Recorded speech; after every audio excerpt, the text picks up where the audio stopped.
Welcome back. So this time I have some more soup. Last week was no soup for you. This week it's $40 worth of soup. So this is my latest haul from the Card Soup live sales on Facebook. For those of you unfamiliar, that is Brian Roth or B Roth 6's business. And there's a Facebook group, the Card Soup group, and every week, or almost every week, he does a card sale. And I like going after the cheap stuff and trying to see if I can score some cards that generally I wouldn't pick up, but support a friend, get a bunch of different cards for really, really good prices. Really, how can you go wrong with that? So, this is, again, $40 total for this stack. And let's see what we got. Starting off, we have another Lyle Alzado rookie card. Very nice shape. Centering's a little off, but not too shabby. Then we have a second year Lyle Alzado. Pulled this one. I didn't realize he had it. Then we have, and these are starting off with PC cards. Steve Stone is 74 White Sox and 74 traded when he went to the Cubs, and there's a few of those. Might send some of those out. And Brian was kind of surprised I picked this one up, but this particular Dave Roberts is actually one of the Jewish players. Overlooked simply because of his name. And I'd pick this card up normally. It was just a regular San Diego card. This one, obviously, is the error, parallel, whatever you want to call it. This is when they were thinking about moving San Diego to Washington, D.C. So it has Washington and National League. So very difficult to find these cards. So I was happy to see that, pick it up for $1. So pretty good deal on that one. This is always a fun one. I do have this card, but it's, the Splendid Splinter and Super Jew on one card. So you've Mike Epstein, Ted Williams. This is when Ted Williams was the manager of the Washington Senators. And Mike Epstein's actual nickname was Super Jew. Next up, we have Larry Sherry,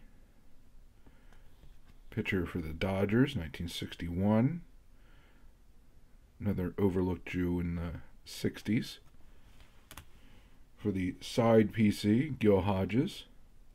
Yeah, there's staining and whatnot, but it was $1, so what the heck. 1959 World Series card. Always been a fan of Dick Butkus. And this card is in phenomenal shape. 1972 tops. Not saying it's perfect, but really nice shape. Then we have Fred Dreyer. And those of you that grew up in the 80s may know him as Hunter. So he was a star of the series Hunter during those 80s TV days. I think a lot of football players were in Hollywood at the time.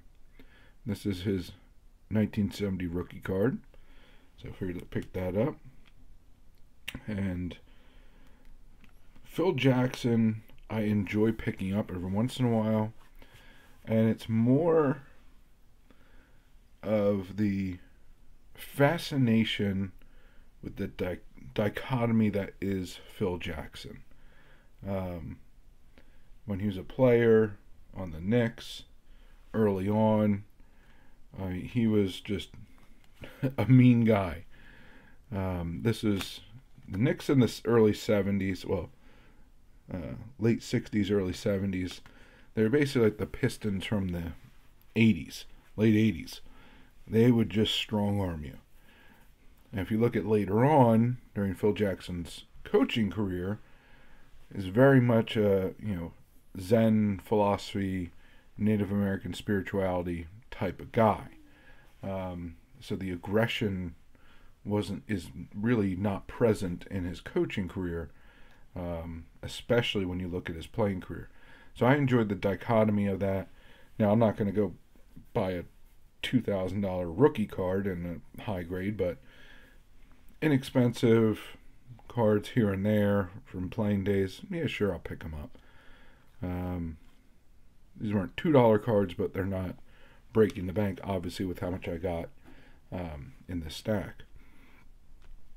And then here we have now we're getting into the stuff that I'm probably just going to move on from, but prices were good, and you really can't complain. 1973 Tom Seaver.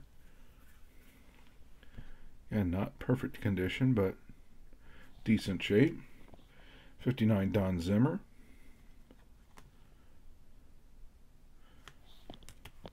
59 Johnny Padres. So I don't remember Padres as a Dodger. I remember him as the pitching coach for the 93 Phillies. And that was a crazy, crazy team. We have 1970 Tom Seaver.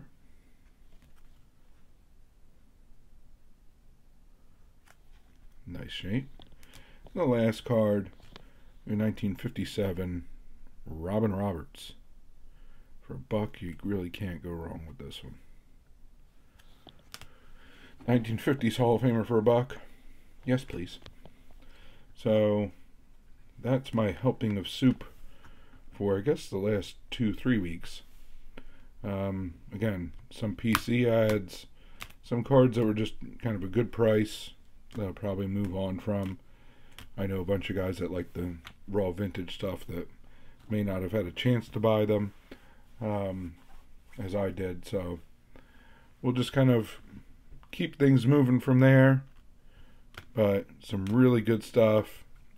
If you're not already a member of the group, I encourage you to look it up on Facebook. Reach out to Brian, because he always has really good deals on whether it's $1 or $2 for a card or it's thousands of dollars for a card. Very, very fair, and lightning shipment on them, and just a really, really good guy to support, and a fellow member of the YouTube card community. So that's my $40 purchase from a couple weeks, actually, of Card Soup group sales. And until next time, please remember to collect what you enjoy what you collect, and don't let anybody, especially the market or YouTuber, dictate that to you. And most importantly, have fun. And have fun by being active in this community. So find your way of participating, whether it's making videos, watching and commenting, going to live streams, group chats, going to your LCS or local card show, or simply talking about the hobby with family and friends. The more you put into it, the more you'll get out of it. The more you'll learn, the more your PC will grow, the more people you'll meet, and the more fantastic friendships you'll form. So I thank you very much for joining me. Hope to see you again. Have a good one, and bye for now.